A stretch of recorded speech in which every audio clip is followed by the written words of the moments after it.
exactement alors Thioune dañuy daal di àddu ci leneen muy communiqué bi CNRA daal di génne naka tey jii keroog njëkkoon nañu génnee benn communiqué pour rek dànkaafu ñi nga xam ne nag ñoo di taskatu xibaar yi wala li nga xam ne nag moom moo di télévision yi tey nag dañoo génnee benn communiqué tudd si ay tur tudd si aussi li nga xam ne nag moo di benn média def li nga xam ne nag moo di observation di CNRA ginnaaw ba honorable député Cheikh Bara Ndiaye yëkkatee ay kaddu ñoom si communiqué bi jàpp nañ rek Cheikh Bara dafay attaqué li nga xam ne nag moo di ab institution de la République ñu diffusé ko fa li nga xam ne nag moo di ca Walf waaye aussi di ko fàttaliwaat li nga xam tey jii moom nañ ko daal di tënk ci li nga xam ne moo di article 56 de la loi portant code de la presse la liberté de presse nu koy daal di exercer ci li nga xam ne nag moo di respect wu éthique ak lii di déontologie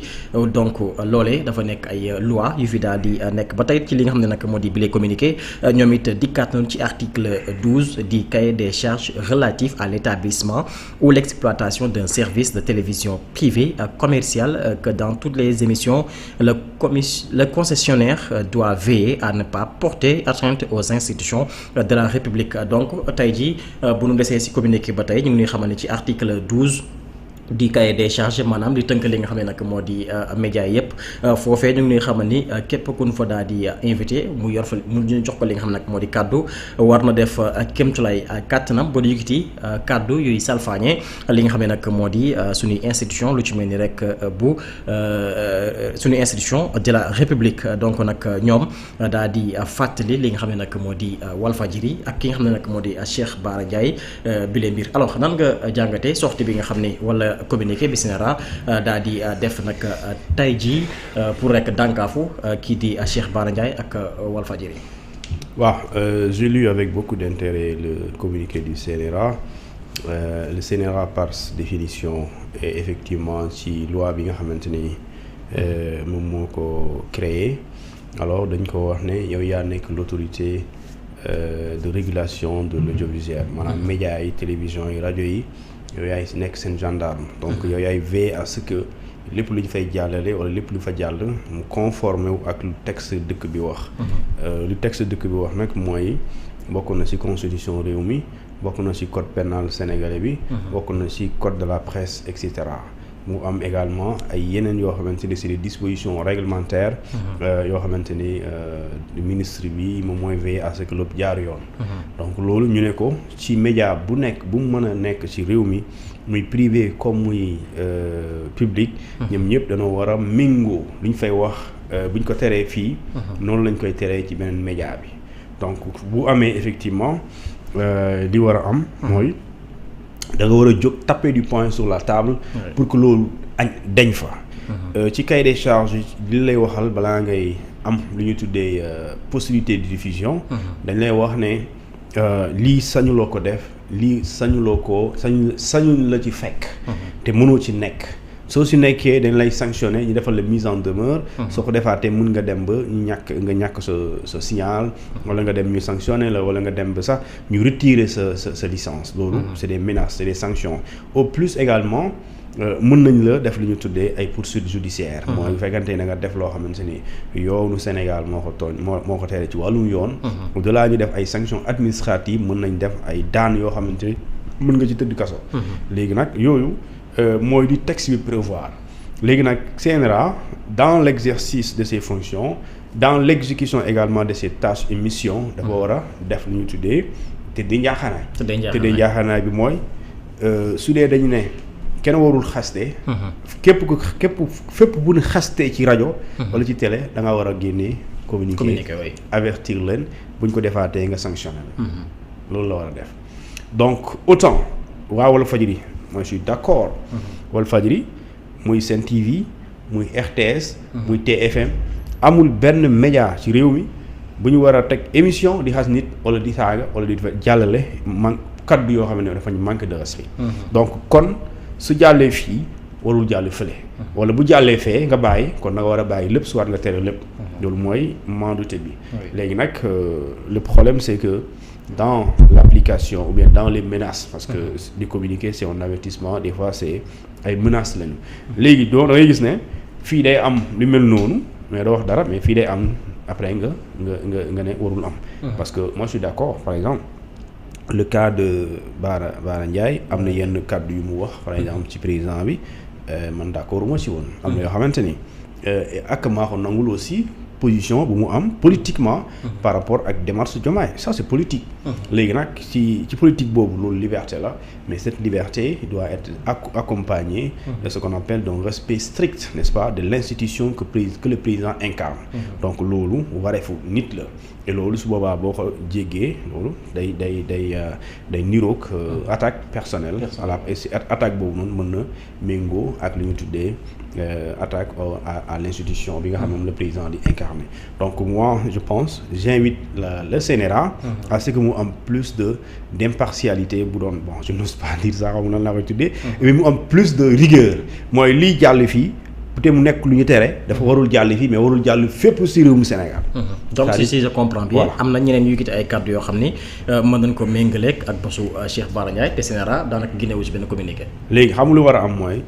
xam nga certes la présidence de la République est une institution mais le gouvernement est une institution kon le membre du gouvernement un seul membre du gouvernement bu ñu ko attaqué fenn CNRA dafa war a jóg parce que daf ne kenn warul attaquer institution quelles sont les institutions de la République c'est la présidence de la République c'est le gouvernement c'est la Cour des comptes c'est l'Assemblée nationale c'est également les cours et tribunaux etc donc boo ci attaqué kenn si ñoom c'est-à-dire que CNRA dafa war a jóg jaaree ko ci télévision wala jaaree ko ci rajo wala jaaree ko ci port médiatique CNRA dafa war a jóg dénoncer loolu parce que un ministre dafay soo ko attaqué dafay def l'incarnation du dafa bokk ci gouvernement bi et le gouvernement est une institution donc si aujourd'hui le président de la République boo ko laalee da ngay laal institution bu tudd présidence de la République kon premier ministre soo ko laalee mooy laal nga gouvernement bi nga xamoon nekk institution parce que c'est le patron du gouvernement c'est le chef du gouvernement donc loolu suñ ko gën a ñoŋalee da ngay gis ne bu fekkente ni def nañ seen liggéey dëggantaan benn nit warul manquer respect kenn ci télévision bay saaga di am maintenant que bu ñu seetaan wala tantôt nga génnee pour ñii nga génnee nga noppi pour ñële su boobaa nag day mel ni comme ni ñu koy tuddee un communiqué xaw ma am nañu koy tuddee un communiqué boo xamante ni mën na niroo deux poids deux mesures alors que le CNRA est le gendarme de l'audiovisuel bon moom moo war a réguler mooy bu dee am na lu jaaduwul nga fexe bu lu jaadu am bu dee dañoo nar a def lu jaadul nga fexe ba duñ ko def buñ ko defee nag di insister di ko defaat ci ngay leen di sanctionner léegi nag ci sanction boobu da nga ko war a def avec toute impartialité mais avec rigueur mais aussi dans l'objectivité oui exactement war nañ ci lire benn yoon jëllale wala noppi fële exactement alors ci communiqué bi bu ñu si desee ba tey dafa am ñaari article yu ñu ci daal di évoqué bi si njëkk mooy article 56 de la loi portant code de la presse beneen bi mooy article 12 du cahier des charges relatif à l'établissement ou l'exploitation d'un service de télévision privée commercial donc tey jii bu nu desee si li nga xam ne nag moo di ñaari code yooyu lan moo mën a doon comme décision bu CNRA mën a jël bu fekkee rek ces genres de situation dafay daal di persister moo xam ci yëkkati yooyu lay kaddu wala li nga xam ne nag moo di média bi. waaw xam nga. Article 56 du code de la presse par exemple mooy section bi dafa ne régulation de l'audiovisuel loolu la bind mu njëkkee ci article 55 par exemple dafa ne la régulation de la chaîne de valeur audiovisuelle est assurée par un organe créé par une loi qui fixera ses missions ainsi que ses modalités d'organisation et de fonctionnement donc ça veut dire quoi cette loi bi article bii li ñu wax la article 55 ñu ngi lay wax ne lii mooy article bi loi bi créé lu ñu tuddee CNRA loi boobu mooy fixé waale modalité CNRA nu muy doxee organisation bi ak fonctionnement bi et cetera léegi nag soo demee ci article 56 alors foofu lañ lay wax par exemple article 56 ñu ne la presse est libre point cette liberté s'exerce dans le respect de l'éthique de la déontologie et des lois et règlements en vigueur article 56 mooy liberté de la presse boobu lu am la wante lu mu am liberté dafay tënku ci éthique maanaam ci valeur professionnelle dafay tënk également ci déontologie loo xamante ni di nga def sa liggéey. waaye sa liggéey dafa am lu ko encadré. maanaam lii leen la tere lii ñu daganal ko lii ñu tere la ko. mais aussi dans le respect des lois de la République mooy lu yoonu dëkk bi tere. mënoo koo wax wala mënoo ko jëf wala mënoo ko jàllale ci télévision mais aussi ci li nga xamante moom mooy règlement yi nekk en vigueur mooy lu ñu am tënk ko ñu ne lii war nañ ci mën a sukkandiku ba média mun dox ñu sukkandiku ci loolu nga xamante ni kenn du violer lenn ay principe léegi nag loolu su fekkente ni da ngaa def loolu CNRA lu muy njëkk a def mooy daf lay avertir avertissement boobu des fois sax nit ñi dañ koy tuddee la mise en demeure mooy ñu yéene la sëñ bi dafa am lu jàll sa télé mais warul jàll ñu ngi la yëgal ne warul jàll waaye beneen yoon jëlal ay matukaay bu mu jàll léegi soo ko defaatee mën na la def lu ñu tuddee avertissement mise en demeure boo xam ne da lay may benn diir mu ne la exemple ci 6 mois yi may nañ la ko soo ko defaatee lu mel noonu dañuy tëj sa signal dañuy couper sa signal léegi couper signal également c'est une sanction administrative mais mën nañ dem ba également retirer lu ñu tuddee la licence mooy tey dootoo amati possibilité mën a diffuser parce que état moom licence soo defee violer principe wala règle yi mën na ko retirer léegi nag au pire des cas mën na nekk au delà des sanctions administratives mën na nekk ay sanctions pénales mooy ñu topp la ci wàllum yoon topp la ci wàllum noonu ci benn infraction supposée boo def léegi su boobaa loolu moom mooy potentiellement sanction yi nga xamante ne moo ci mën am sanction administrative ou sanction pénale léegi nag lu ëpp solo rek mooy comme ni ñu ko waxee média dafa am lu ko encadré mooy code bi ak loi réew mi ak règlement yi nañ ci sukkandiku rek doxal mais aussi CNRA aussi moom tamit buy demee ba war a réguler na réguler pour en même temps yemale ñëpp c'est-à-dire waruñu dégg ñiy saaga ni wala di xas nit alors que dañ ko tere fii mu am lu mel noonu nga génn communiquer wax mais en réalité bu amee fii da nga war a mu am fii ñëpp nga war a yemale en même temps communiqué bi mu nekk un communiqué qui dénonce les mêmes faits. Exactement. Le ministre ministre de la communication annoncé woon na benn projet de loi boo xam ni daanaka mooy ëpp doole li nga xam ne nag moo di CNRA boobee dina am possibilité nu mën a am benn mainmise ci li nga xam ne nag moo di réseaux sociaux yi mais boobaak léegi amoon benn suite ci li nga xam ne nag moo di boobu le projet de loi. waaw loolu je sais pas lan moo ko téye en tout cas c'était une promesse faite. ñu ne ce sera une autorité BIPA buy ñëw remplacer le CNRA nga xamante ni dafay jëlaale day amaale plus d'attribution dafay gën a couvrir les réseaux sociaux parce que dans le code de la presse bii nga xamante ni 2017 lañ ko su ma jumlee adopté alors prévoir loon maanaam ils teniront en compte les réseaux sociaux alors qu'aujourd'hui les réseaux sociaux tey dañ leen di considérer comme des médias par exemple tey toutes les chaînes de télévision en tout cas dañoo am lu ñu tuddee ay plateformes digitales yoo xamante ni dañoo servir de relais pour mën a jàllale seen xibaar léegi bu fekkente ni jëloo woon compte ci réseaux sociaux yi alors que les réseaux sociaux aujourd'hui représentent ou bien sont définis comme étant des médias parce que booy jàngale la typologie des médias dañ lay boolewaale da nga ci boolewaale les médias sociaux ou les médias numériques donc et ces médias numériques et médias sociaux ñu ngi am à travers l'avènement ou bien la révolution numérique donc da nga ko ci boolewaale léegi nag mënoo am un code qui ne prend pas en compte cette réalité numérique alors que l'essentiel aujourd'hui de l'économie ci wàllum média tey mu ngi nekk ci li ñu tuddee ci économie numérique donc su boobaa il faut nga am autorité boo xamante ni dafay certes réguler les radios les télévisions la presse écrite ak lu ñu tuddee la presse en ligne les sites d'information mais aussi les réseaux sociaux da koy tenir en compte et su boobaa dafay permettre waale sax ki nga xamante ni moom mooy nekk créateur de contenu day mën na amaale statut et loolu dafay tax nga mën a maîtriser mieux le réseau social pour ce qu'on appelle le contenu mooy contenu yi ngay créer warul nekk des contenus yoo xamante ni dañuy nekk des contenus haineux wala des contenus yoo xamante ni day waxu liiree nga am négatif loo ci jàpp et su boobaa cette même responsabilité bi presse bi am war ko doxal moom la ku nekk ci réseau social bi aussi lañ koy def comme ça mu nekk dans cette même rigueur bi nga xam ne moom lañ koy appliquer et je pense que loolu la haute autorité certes c'est une loi une proposition ou un projet de loi je pense que projet de loi la war a nekk war na mun gaaw en tout cas pour que ñu mën ko mettre en application pour mieux réguler les réseaux sociaux parce que le réseau social ke mënu ko kenn mënu ko def lu ñu tuddee restriction. dafay ëpp c'est-à-dire que ku ko jéem aussi mënul nekk. déedéet réseau social kenn du ko kenn du ko restreindre. réseau social da nga koy réguler daal di koy créer ay textes yoo xamante ni dafay encadrer lu ñu tuddee la communication digitale. mooy tey nit ñi ku xëy rek am nga au moins benn compte réseau social ku xëy. Sénégalais yi ñu am téléphone ñëpp. ku nekk am na benn au moins benn réseau social boo xam ne yow yaa ngi si. bu nekkul TikTok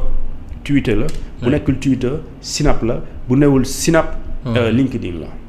yow yaay xool en tout cas mais au moins am nga ko. léegi nag contenu yi ngay diffuser wala yow boo nekkul diffuseur de contenu mais yaa ngi xool kii def dara pour nga mën ko lire. kooku lu muy bind dafa war a méngoo ak lu yoonu dëkk bi wax. léegi nag su boobaa boo leen bëggee restreindre restriction yi problème lay créer. mais da ngay def lu ñuy tuddee régulation mooy créer un cadre juridique. buy permettre li fay dem ñi nga xamante ne ñoom ñoo nekk di créer contenu diffuser ñu xam ne ce qu'on appelle cette preuve numérique bu mën a exister maanaam tey boo defee ñaawteef jaarale ko ci réseau social. loolu mën na servir de preuve. donc loolu ñu xam ne aussi l'espace numérique c'est comme l'espace physique. li ngay def ci réseau social c'est comme li ngay def ci mbedd mi la. de loolu nag su boobaa autorité bi rôle am moom mooy mu tenir compte de tout ça pour que ñu gën a mën a faire face à cette réalité des médias sociaux pour mieux encadrer mais aussi pour mieux parer à toute éventualité bi nga xamante ni mën na jur lu ñu tuddee yàqu-yàqu. jaaree ko ci kaddu muy liberté d'expression ak liberté d'opinion. oui exactement alors tontu ki nga xam ne nag mooy honorable député Cheikh Bara Ndiaye par rapport ak texte bi Sénégal daal di génnee moom sàkku na ci ñoom nu génnee li nga xam ne nag moo di preuve par rapport ak li ñu ko daal di reprocher. moo xam lu mu wax ci émission wala nu génnee li nga xam ne moo date beeg extrait nee na loolee bu ñu ko defee dina daal di tirer toutes les conséquences moom jàpp nañu lu ñu koy reprocher loolee dara amu ci. non c'est au tribunal numérique donc c'est un défendeur c'est bu doon yoon Cheikh Bara Ndiaye est l'accusé. C'est le prévenu donc c'est normal mu défendre boppam génn défendre boppam exiger à ce que le CNRA génne ko ay éléments yoo xamante ni moom la ñu teg pour incriminer ko. léegi nag loolu s'il défie le CNRA bon pour moi jarul débat parce que moi j'ai suivi man tout à l'heure nee naa la am na contenu bi Cheikh Bara wax man ànduma si. donc loolu du su ma si àndul dama jàpp ne waru ko wax. mais loolu vraiment je sais pas ku ci d'accord ku ci d'accordul je précise que. am na yenn partie ci émission bi d'accord moi si te jekkul ci président de la République. war na mën a nit ñi war na mën a am wuute. nga wax sa xalaat mais doo jéggi wala doo xotti orma président de la République mën nga ko mere politiquement. wala acte bi mu posé mën nga bañ a ànd ak moom mais cela mënu la dédouaner ba jox la liberté wala droit nga wax loo xamante ni. texte bi muur président de la République ñu tuddee ko li ñu tuddee l'article 254. alors mënoo ko muuri quel que soit ko mën a doon quel que soit daraja boo am soo ko muuree vraiment lu ñaaw lay doon mënu rafet. oui en tout cas lu ñaaw lay doon mënu rafet. alors Thioune dañuy daal di dellu si waat ci li nga xam ne nag moo di commémoration wu massacre Thiaroye 44 tey moo nekkoon 81e anniversaire bi.